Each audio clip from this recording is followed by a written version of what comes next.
Oh, we never established who's the outlaw and who's the priest. All right, I'll be the outlaw.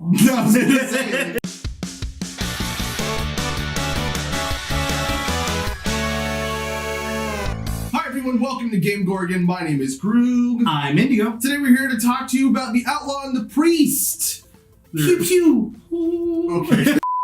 That looks like a mummy. First, we're going to start with the Outlaw. +1 to Dex because it's the thief equivalent, and dexterity makes you, more acrobatic and able to take things from people without them noticing. And shoot. Then at level 1, you're going to get the theme knowledge. It's going to reduce the DC of a culture check when recalling knowledge for criminals and underworld things. Yes, the criminal underworld. Basically, if you I need to find someone to scalp this thing. Sleight of hand. Sleight of hand? We just woke up. Sleight of hand is going to be a class skill, and if it is a class skill, you get a +1 instead. I think this one has a little bit more weight to it than some of the other ones. Like, I would say that Icon probably doesn't have as much because you're only getting a culture check of other icons within your specific world. Well, this is anything criminal underworld involved. And the criminal underworld is a thing that, even if it doesn't exist, the GM can just fabricate it on the fly. There's never any justification that you need for there to be a criminal underworld, aside from there is a civilization. I also think it's interesting because you can use this for both a evil character, but also a good character. Yeah. This could be someone that used to be involved in the underworld and has a lot of information, and they're now using their connections with the underworld to find bad guys. Or maybe they were a double agent, they were working in the criminal underworld undercover sort of thing. There are a ton of good ways to play this. Yeah, flavor-wise, this works really well across the board. I think this is good for any class right now. At level 6, you're going to get Legal Corruption, which, as Indigo says, sounds like a band name. It's a metal band name, for sure. Legal Corruption. Please don't put that in the video. Fuck you. Legal Corruption is going to allow you to get out of legal trouble a little bit more easily, a little bit more reliably. You're going to be able to spend between 500 and 10,000 credits times your character level to get out of a crime, depending on how bad the crime is. And that's just going to be GM interpretation of oh, you stole a candy, or you murdered a person. You're just absolved. There's nothing that says anything else about it. It's just you can get out of any legal trouble. So okay, that's it. It's gone now. Yeah. Which is super useful if you were playing a bad campaign.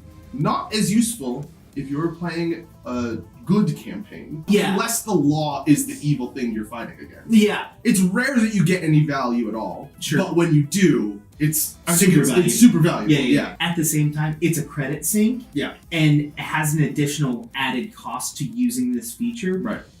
Which I'm not a huge fan of. Sure. But I think it can be interesting, especially if you're kind of credit heavy on them, especially if they are a bad character and they are stealing. Because this is kind of how you balance that, right? If you're a character that steals a lot, you're getting a lot of extra credits over everyone else. This is a good way for the GM to be able to kind of balance. Hey, you're OP. I'm going to make you spend 10,000 times your level to get out of a thing. Yep, exactly. At level 12, you're going to get black market connections. You're able to sell any good that you have, whether it be illegal goods or it's too luxurious for the area.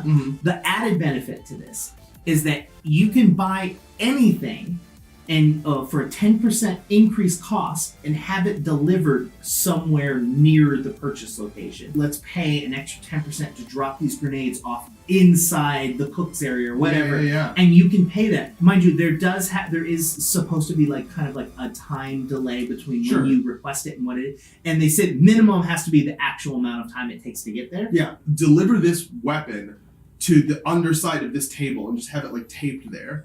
And then you're just in this meeting and everybody's disarmed and you're cool. Zoop. Gun. I do think it's probably its best ability. Yeah.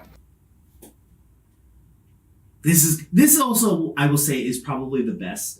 No. Best resolve recovery. Okay. Yeah. At level 18, you're going to get Master Outlaw. This is going to allow you to, up to twice per day, spend 10 minutes planning a heist or a crime or something like that. Complete one action towards accomplishing that goal or accomplishing those plans, and then gain a resolve point. This is really interesting because there's no built-in definition for what one step is. I'm gonna tell my party about it. Like, does that count? Because you need them, but at the same time, that's really easy, and then you recovered a resolve point. Clearly up to GM, Yeah. like interpretation. I, as a GM, would probably say the planning process would probably have to already involve your party Sure. in that situation Or specifically. the people who are going to be accompanying you, Exactly. whether they be NPCs or not. Exactly. But I think it could be like, okay, we're on our way to, this base. I'm going to sit here and come up with a way to break into this place. Yeah. And like, as you go into the first step where it's like, I bribed the guard, right? You go up, you bribe the guard, bing, bing.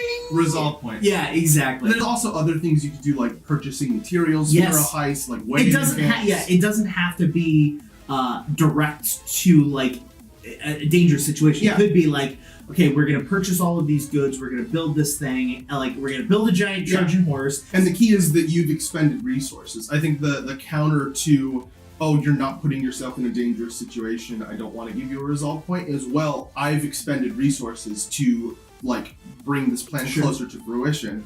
I think that deserves a resolve point too. There needs to be a mechanical opportunity cost to mechanical benefits like this. Sure. Right. Best resolve point. Yeah. Outlaw, so far I've gotten 2 bests. Yep. But I think you like, surprise, surprise, Indigo likes the Outlaw. Look, Linda, listen. Yeah, All right. uh-huh. You're right.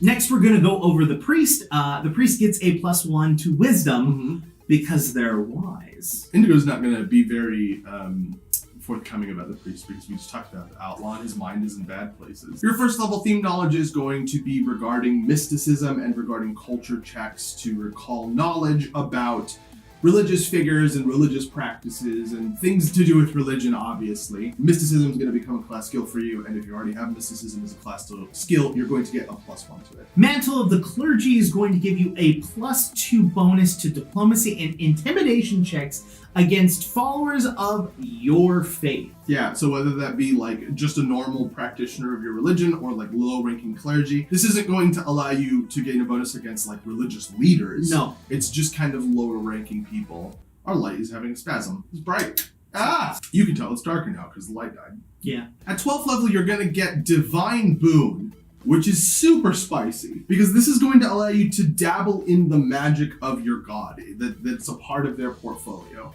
So if you don't have magic, you're going to be allowed to cast a first level spell of your choice once per day as a spell-like ability. If you're a mystic and you already have inherent spell casting, you're going to gain an additional first level spell per day, which is like, on the scale of strength, way strong. You gain a spell slot. Like, this isn't you gain a spell slot that you can use for this specific ability. You gain a spell slot. Yep. And you gain an additional first level spell down. This is really good for a mystic. And it is arguably incredibly strong for any other class that doesn't have magic at all. It feels like uncharacteristically powerful for a theme. I think it's in a reflection for how kind of meh the 6th level is, which is like, Sure. you get a bonus To on persuade a very specific kind Yeah. of person. And this one's like, hey, have a spell slot. Yeah, at level 18, you're going to get True Communion, which you can spend up to twice per day performing a significant action that strongly reflects your dogma and meditate for 10 minutes and be able to regain a resolve point. Which is awesome. At any point during any day. Except for in combat. Well, yeah. At any point during any day, it's easy for you to find an opportunity to be good or to be bad in a way that relates to the dogma of your deity. The whole world is built around having these opportunities because that's what makes the world fun. The number of times you have to like help a homeless child or to save a family from bandits, like that's what the game's about. By just doing those things that you'd normally be doing and then taking some time afterwards to meditate, you can gain a resolve point. Like, that's super good. It's okay. Yeah, you would never do anything good, so that's the problem. But the problem is that it could also be something evil. Yeah, but you would never do anything evil. You're just boring. You never say anything during games. You just sit there. Cue the 4-hour cut of Indigo talking.